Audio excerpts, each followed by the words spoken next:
Madame, Monsieur, bonjour. Bienvenue ici à la Villa Primrose. Depuis 2008, le club bordelais accueille tous les ans, au mois de mai, le tournoi Challenger ATP avec quelques-uns, notamment des meilleurs joueurs français. Quels sont les enjeux économiques et politiques d'un tel rendez-vous? Quelles sont les perspectives de développement? C'est le thème de dimanche en politique. Dans cette émission, des invités, mais également des experts. À mes côtés, tout d'abord, Steve Darcy, vainqueur du tournoi l'an passé, sociétaire de la Villa Primrose, et Jean-Baptiste Perland, directeur du tournoi, directeur de la Villa Primrose. Messieurs, merci d'avoir accepté l'invitation de Dimanche en politique. Steve Darcy, tout d'abord, vous avez gagné ce tournoi l'an passé. De quelle manière vous pouvez valoriser sur ce tournoi? Que compte cette victoire dans votre palmarès? Qu'est-ce qu'elle représente? C'est un passage important ici. Je crois que c'est la préparation pour Roland-Garros pour beaucoup de joueurs. Le club est magnifique. Moi, c'est mon club aussi. C'est ici que je joue en match par équipe. Donc, ça compte beaucoup pour moi. Et le fait de bien jouer ici, je pense que c'est important. Voilà, surtout parce que c'est un grand rendez-vous avant Roland-Garros. Vous jouez un peu partout dans le monde. Lorsque l'on parle du tournoi de la Villa Primrose, comment est-ce qu'on est écouté? Est-ce qu'il est reconnu partout? Il est vraiment très très reconnu. D'ailleurs, chaque année, on voit le tableau qui est de plus en plus fort et les joueurs qui reviennent surtout. Je pense que ça, c'est pas un hasard. Je pense que JB et l'organisation font le maximum et les joueurs sont très contents, que ce soit au niveau de la kiné, que ce soit au niveau des repas, des terrains. Tout est mis en œuvre et tout est nickel. Alors, on l'a dit, vous avez remporté ce tournoi l'année dernière. Vous êtes également licencié au sein de ce club. Vous portez les couleurs de la Villa Primrose. Vous êtes belge. Pourquoi avoir fait ce choix de ce club? Je connaissais bien JB en tant que joueur. Puis le jour où il a arrêté sa carrière, on s'est revus plusieurs fois. Il m'a dit voilà, j'aimerais vraiment bien que tu viennes jouer chez nous. Donc moi, j'avais pas de club à ce moment-là. Et il y a 10 ans, j'ai signé ici et j'espère encore pour quelques années. Est-ce que vous avez l'impression qu'il y a des valeurs particulières ici qu'on ne retrouve pas ailleurs? Disons que c'est un club qui est super familial, c'est un gros club, mais quand on vient ici, on est toujours bien reçu, les gens sont super, la ville est magnifique, donc je ne vois pas pourquoi je changerais alors qu'ici on se sent vraiment super bien. Restez avec nous, Jean-Baptiste, vous êtes directeur de ce tournoi, je viens de le dire. Comment est-ce que vous arrivez à convaincre les joueurs de venir jouer ce tournoi, sachant qu'il y a beaucoup de concurrence sur le circuit évidemment? C'est sûr, mais c'est un peu la qualité, comme Steve disait, c'est la qualité des conditions d'entraînement, de match et tout le confort, tous les petits détails pour faire en sorte que les joueurs passent une bonne semaine ici, sur les terrains et en dehors bien sûr. C'est à 10 semaines, c'est à 10 jours de l'un des rendez-vous les plus importants pour eux, l'un des temps forts de l'année, ce grand chelem de Roland-Garros. Et on bichonne les terrains, on a une terre battue ici qui est de très belle qualité. On joue avec la même balle que Roland-Garros. C'est vraiment la préparation de Roland-Garros. C'est un détail pour certains, mais c'est vrai que pour les joueurs, c'est très important de jouer avec la même marque de balle parce que toutes les balles, en fin de compte, sont différentes sur le circuit. Quels sont les types de joueurs qui viennent justement jouer ce tournoi? Il y a des jeunes qui viennent se confronter aux plus expérimentés. Il y a aussi des retours de blessures. Il y a des gens qui viennent chercher des points ATP. C'est ça à peu près l'esprit? Alors nous, en fait, c'est vrai que le positionnement de ce tournoi, c'est de faire découvrir les futurs talents, les jeunes talents et les futurs cracks du tennis mondial. On a encore cette année comme ça des tout jeunes joueurs qui ne sont encore classés qu'entre la 200e et 400e mondiale, mais on sait déjà qu'ils seront dans le top 100 très prochainement. Donc c'est faire découvrir ces jeunes pépites du tennis mondial. C'est ensuite peut-être redonner confiance à des joueurs, ça a été le cas de Steve, qui avait déjà été dans le top 40 mondial et qui est venu chercher des points ici et qui a fait ensuite son retour dans le top 40. C'était le cas aussi avec Richard Gasquet en 2010, Gaël Monfils en 2013, Julien Benneteau en 2014. Donc voilà, c'est de faire en sorte que des anciens grands champions gagnent des matchs, reprennent confiance et remontent vers le très haut niveau. Avant de poser une question à Steve, quel serait votre souhait, vous, en tant que directeur de tournoi? Ce serait de changer de catégorie? Oui, forcément, on rêve tous de monter encore de catégorie, mais c'est un cahier des charges qui est déjà très lourd pour un tournoi Challenger comme le nôtre, doté de 125 000 $. Et je ne suis pas certain qu'on puisse accueillir déjà une compétition, un ATP 250 ici, à la Primrose, avec le cahier des charges très lourd que nous demande l'ATP. Donc, et puis surtout, il faudrait changer de date. Il se trouve qu'aujourd'hui, nous sommes positionnés la même semaine que le Masters 1000 de Rome. Et un tournoi Challenger peut se dérouler la même semaine qu'un Masters 1000, mais pas un tournoi ATP 250. Donc il faudrait à la fois trouver une autre date. Et des sponsors et un budget. Ça, on abordera ça dans la deuxième partie de l'émission. Multiplier par 3 le budget du tournoi. Merci Jean-Baptiste. Beaucoup de contraintes. Ouais. Steve, évidemment, on ne peut pas ne pas vous recevoir ici et de parler de cette finale de Coupe Davis face à la France. Vous avez perdu en finale, mais enfin, superbe finale. Vous êtes blessé aujourd'hui, vous vous préparez, vous faites des soins pour revenir au plus haut niveau. Que gardez-vous en tête de cette finale? Quels sont les souvenirs? Un très mauvais souvenir, forcément. C'est vrai que moi, j'étais pas au top, je sortais de blessure, donc j'avais manqué un peu d'entraînement. Mais voilà, le stade était magnifique. Le fait de faire une deuxième finale pour nous en 3 ans, c'était évidemment un rêve. Maintenant, voilà, l'issue a été compliquée pour nous, mais c'est le sport, c'est comme ça. Je le disais, vous êtes blessé, vous avez décidé de faire une année 2018 blanche. Quels sont vos projets, vos ambitions pour la suite de votre carrière? Voilà, c'est de reprendre clairement début 2019 à 100%, donc me soigner avant tout et espérer que je sois prêt physiquement et que les douleurs disparaissent. Faire au moins une année complète et après on tirera un peu les conclusions de l'année en fin 2019 et voir ce que je fais, si je continue ou si j'arrête, on va voir. On vous souhaite le meilleur. Merci Steve, merci Jean-Baptiste. Alors quel est l'avenir du tennis en France? Quelles sont ces évolutions possibles? Quel projet pour le tournoi Primrose? Je vous propose d'écouter Alain Moreau, qui est le vice-président de la Fédération française de tennis, qui est également le président de la Ligue Nouvelle-Aquitaine. Il nous donne son regard sur l'évolution de ce sport. On l'écoute. Je pense qu'il y a l'évolution de la société, hein, les modes de consommation ont changé. Les gens ne veulent plus être forcément adhérents dans un club. Donc on est en train de réfléchir à la fédération pour changer cette idée de licence, plutôt une idée de faire des membres de cette fédération, mais membres sous une autre forme. Donc on est en train de réfléchir. Et puis je crois qu'on a perdu un petit peu d'attractivité. On n'a pas su à un moment, peut-être il y a une dizaine d'années, se renouveler comme d'autres sports. Donc on est en train de travailler sur le sujet. On fidélise par la compétition, souvent dans les clubs, et notre compétition est compliquée. C'est-à-dire, on sait quand un match commence, on ne sait pas quand est-ce qu'il se termine. Et si vous voulez, pour les familles, ça devient... Vous savez, on est dans une société de zapping et les gens, ils veulent que les matchs soient courts. Vous êtes favorable à l'idée de faire évoluer les règles éventuellement? Absolument. Alors, je pense qu'il faut garder le tennis traditionnel à un certain niveau, à un niveau de très haute compétition. Mais au niveau des gens qui débutent dans ce sport, il faut absolument le faire évoluer. Il faut que les gens s'amusent. Et là, moi, j'ai l'impression que les gens ne s'amusent plus. On manque de grands tournois. Par exemple, on a en France des tournois des ATP 250. Il y en a un à Montpellier, un à Marseille, un à Lyon et un à Metz. Mais dans notre partie ouest, là, on n'en a pas. On n'en a pas à Nantes, on n'en a pas à Bordeaux, on n'en a pas à Toulouse. Donc Bordeaux pourrait très bien être une ville qui organise un ATP 250. Mais là, on passe à des budgets supérieurs à 1 million d'euros. On va revenir sur les propositions d'Alain Moreau. Sur le plateau de dimanche en politique, Ariel Piazza, bonjour. Vous êtes donc adjointe d'Alain Juppé à la mairie de Bordeaux, chargée des sports, et Bernard Dupouille, président de la Villa Primrose. Merci de nous accueillir sur vos terres aujourd'hui. Merci de nous avoir consacré du temps. Ariel Piazza, ce tournoi que vous connaissez bien, puisque vous avez été enseignante ici, professeure de tennis pendant très longtemps, 17 ans, que représente-t-il pour la ville de Bordeaux ? Ça fait partie de ces événements à la fois culturels et sportifs, là on est plus dans le sport, qui viennent renforcer une dynamique territoriale. Et je crois qu'on ne peut pas être dynamique territoriale sans que la culture et le sport rejoignent et renforcent cette dynamique. Alors Primrose, c'est un lieu, Bordeaux, c'est un club, 120 ans, c'est un niveau de jeu, titre de champion de France, et puis c'est ce qui se passe derrière moi, des jeunes, de génération en génération.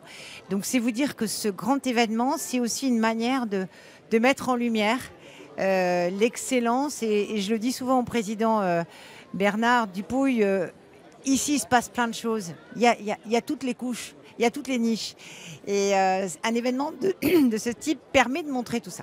Est-ce que pour une ville comme Bordeaux, c'est important d'investir donc sur un tournoi d'élite, très clairement, mais est-ce qu'en même temps vous arrivez à toucher la masse et ceux qui ont envie de débuter le tennis, et que vous faites passer des messages à travers ce tournoi, cet investissement ici? Alors, il y a deux choses. Il y a l'impact humain. effectivement, un événement, c'est de l'impact humain au niveau des jeunes, du petit job, de l'emploi, au niveau de ces jeunes de l'école tennis qui se sont formés pour être ramasseurs, et les adhérents qui deviennent bénévoles avec une mission, enfin Bernard va en parler tout à l'heure, mais l'impact humain est un critère événementiel pour Bordeaux.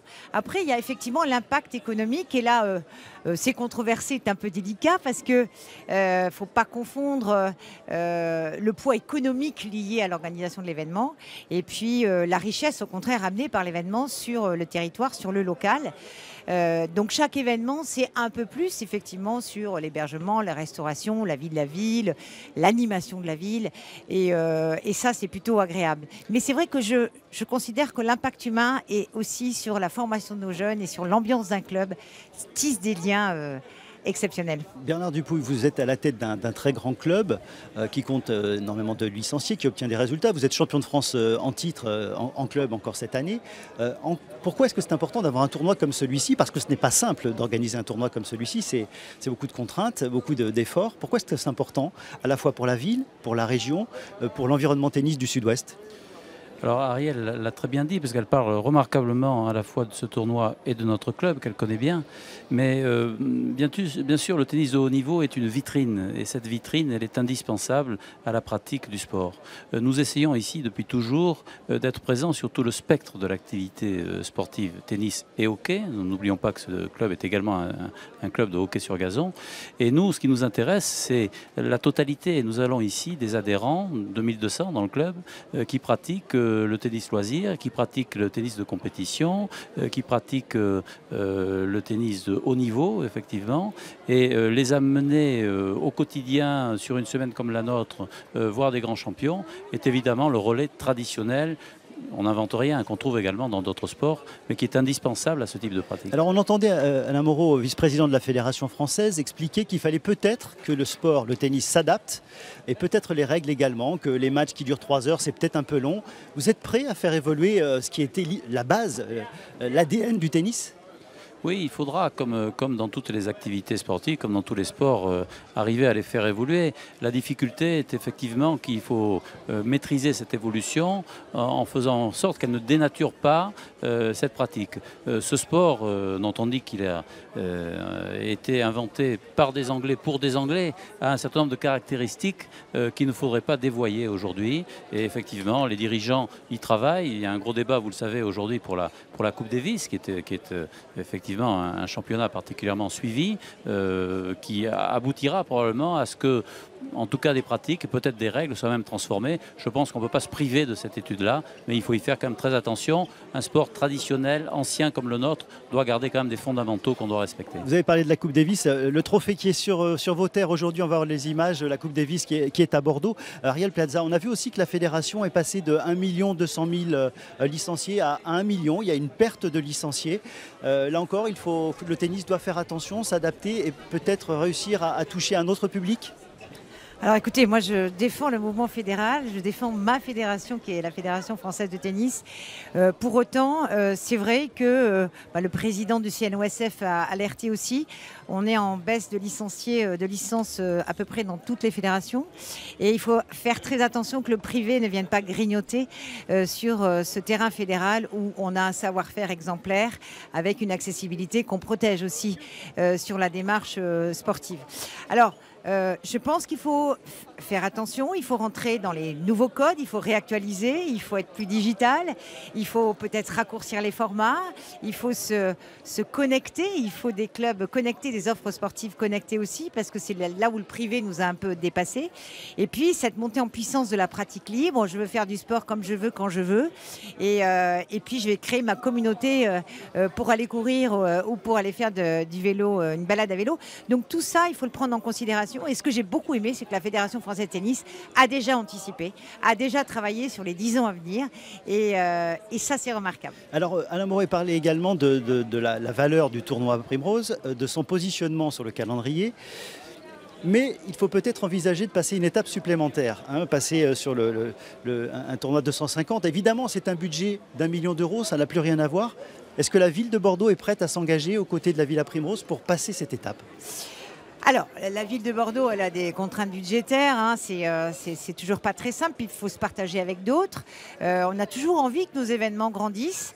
Il faut bien analyser tous les moyens humains et puis les moyens financiers. Il faut travailler sur un business model, et voir en parallèle qu'est-ce que ça amène comme avantage.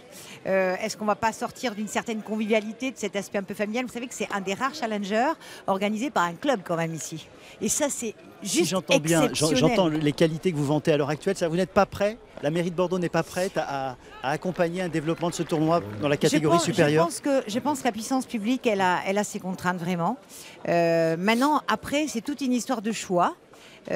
Sur un événement comme celui-là qui a fait ses preuves et qui traverse les années, il faut étudier cette possibilité. Pour autant, je pense quand même que ça sera difficile aussi. Voilà. Bernard Dupuy, sur ce point-là, est-ce que vous, évidemment, en tant que président de ce tournoi, de ce club, vous auriez envie de passer la catégorie supérieure? On a toujours envie qu'un événement se développe, mais cette demande que vous évoquez, nous ne l'avons pas formulée à la ville aujourd'hui pour deux raisons. Parce qu'il faut être objectif. Les catégories que vous évoquez, d'ailleurs vous avez évoqué, je crois, un chiffre d'1 million d'euros. Oui. Ça, c'est pas du tout le budget d'un 250. Un budget de 250, c'est plutôt 2,5 millions d'euros au moins. C'est-à-dire le triple ou le quadruple du budget actuel. Donc économiquement, incontestablement, ce budget n'est pas à la portée d'un club. Comme vous le dites, l'une des forces de cet événement, et quand nous l'avons réinventé en 2008, ça a été la particularité qu'il était porté intégralement par le club, par la Villa Primrose. Aujourd'hui, un budget de 2,5 millions, 3 millions porté par notre club, c'est absolument impossible. Deuxième inconvénient, aujourd'hui, un tournoi de 150, à la différence de ce qui se passait du temps du fameux passing shot, ne pourrait plus se dérouler dans ce site. Les contraintes du cahier des charges sont trop lourdes. On va voir des images d'ailleurs de l'époque de passing shot avec les victoires de Noah, Forger, Lendl, etc. Tous ces gens-là ont gagné ici. Ils ont gagné ici et on en est très fiers. Forcément, les Bordelais ont envie de revivre des moments comme ça. Mais nous étions à la fin des années 90 et aujourd'hui, les contraintes d'un tournoi de cette catégorie ne pourrait plus se faire sur le site. Donc on perdrait l'âme de ce club. Alors ça ne veut pas dire qu'un jour, peut-être, un tournoi de haut niveau se déroulera à Bordeaux, mais nous, en tout cas, nous ne militons pas aujourd'hui pour accéder à cette catégorie. Ce n'est pas notre objectif. Notre objectif est aujourd'hui de rendre ce tournoi Challenger le plus performant possible et le plus exemplaire possible. Ariel Piazza, merci. On va juste enchaîner sur un reportage qui montre qu'ici on joue au tennis, évidemment. On va voir qu'on fait aussi du sponsoring et des affaires, parce que c'est quand même le nerf de la guerre. Reportage Guillaume Dequet, Nicolas Pressigo. Dans les allées de la Villa Primrose, d'autres parties se jouent. 3 journées dédiées au business réunissent quelques-unes des 250 entreprises partenaires du tournoi, plus des entrepreneurs venus spécialement. Des conférences à thème sont organisées. Ce matin, on parle innovation. Ou simplement revoir vos modes internes de fonctionnement dans l'entreprise. Et comme pour tout bon tournoi, les participants se sont préparés. On a déjà une liste établie d'une trentaine de sociétés qui sont présentes sur les rendez-vous à Business 7 et Match. Et donc nous, on peut effectivement, en fonction de gens qu'on a en prospection, qu'on ne peut pas forcément trouver ou rencontrer comme ça par mail ou au téléphone, les rencontrer sur la journée de Primrose. Les plus grandes entreprises de Nouvelle-Aquitaine soutiennent le tournoi ATP, l'occasion pour les autres de rentrer dans le club. On a la chance d'être un club centenaire. La Villa Primrose a fêté ses 120 ans l'année dernière. Ce club a su asseoir un tissu économique et local très important où la plupart des dirigeants influents de la vie de Nouvelle-Aquitaine sont présents. Des dégustations de grands crus permettent des rencontres informelles. C'est bien connu, les plus belles affaires se concluent à table. C'est à la fois du réseau qui s'entretient, c'est fondamental, et c'est nécessairement du business qui se fait parce qu'on invite des nouveaux ou des futurs clients, des prospects et on rencontre des nouvelles personnes. L'après-midi, un speed meeting offre 15 minutes de rencontre en tête-à-tête aux entrepreneurs. 500 rendez-vous sont ainsi organisés chaque jour. Contrairement aux joueurs du Central, dans les loges au bord du terrain, tout le monde gagne. Alors à côté de Bernard Dupuy, on accueille actuellement Vincent Thierry. Vous êtes bonjour, merci d'avoir accepté notre invitation. Vous êtes le directeur régional sud-ouest de BNP Paribas. On vient d'évoquer le dossier partenariat, sponsor, économie. Vous êtes un partenaire historique du monde du tennis et pas simplement à Bordeaux. Non, c'est exact. Alors c'est un partenariat historique dont je pense d'ailleurs qu'il n'a pas d'équivalent puisque notre histoire avec le tennis, elle a débuté il y a 45 ans maintenant. Voilà, donc c'était Roland Garros, c'est 1973, c'est ça 1973, oui, tout à fait. Qu'est-ce qui fait qu'une banque comme la vôtre, je n'apprends rien en disant que vous êtes une banque, s'est investie, a décidé de choisir un sport comme le tennis? Alors je pense qu'au début, il y a une question d'opportunité. Le tennis n'avait d'ailleurs pas le même rayonnement à l'époque, pas encore.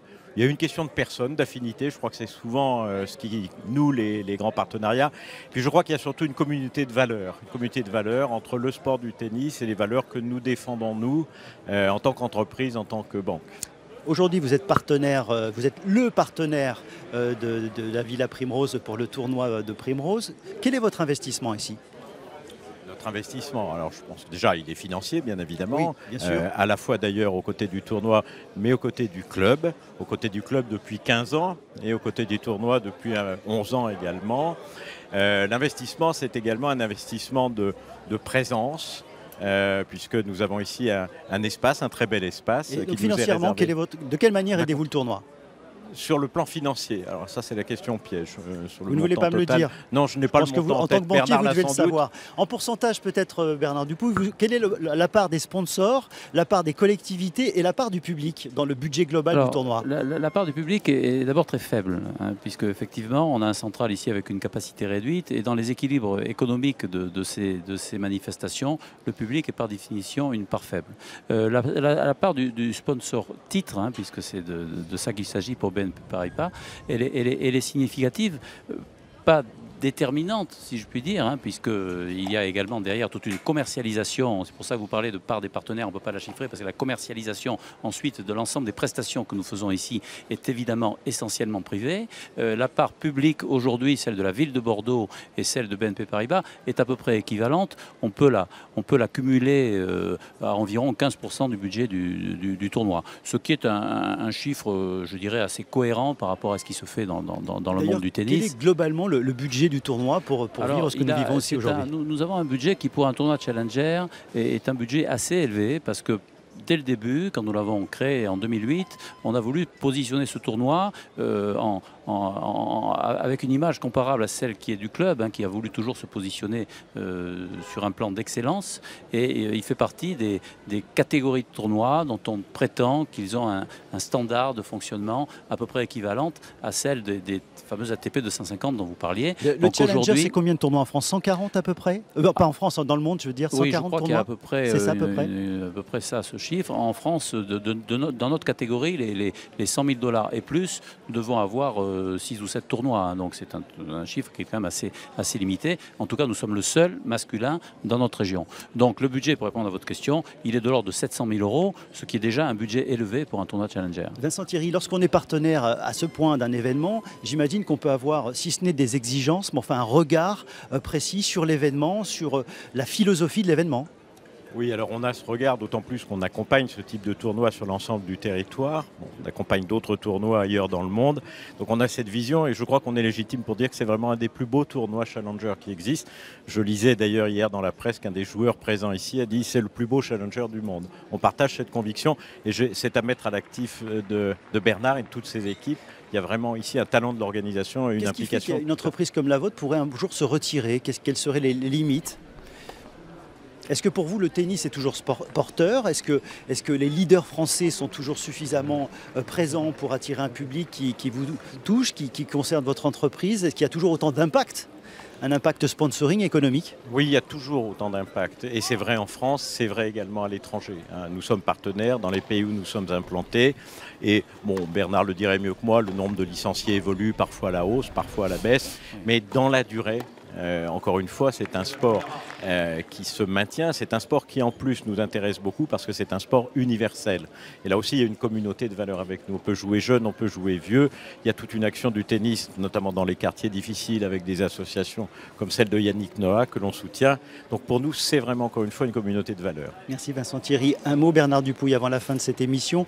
Évoquer une initiative également cette semaine ici sur vos cours du handi-tennis. C'est une épreuve, une discipline qui se développe. Vous souhaitez accueillir des compétitions de handi-tennis éventuellement à la Villa Primrose? Je dirais pourquoi pas, comme je l'ai expliqué tout à l'heure, nous sommes sur tout le spectre de l'activité. Donc le handi-tennis, baptisé maintenant le paratennis, fait partie effectivement de ces préoccupations. Il n'est pas délibérément pratiqué aujourd'hui à la Villa Primrose. Ce n'est pas la première fois que nous essayons de faire un focus sur cette activité, car elle est remarquable à tout point de vue. Il y a aujourd'hui des grands champions français, et c'est vrai qu'à côté de ce tournoi, à côté d'un tournoi vétéran de très haut niveau que nous avons aussi au mois de juillet, pourquoi pas demain, dans une enceinte comme celle-là, à côté du tournoi principal, avoir un focus sur le handi-tennis n'est pas forcément une aberration. Donc on réfléchira aussi à ce sujet. En quelques mots et pour terminer, votre club a fêté ses 120 ans l'année dernière. Vous organisez un tournoi qui compte aujourd'hui en France et au-delà.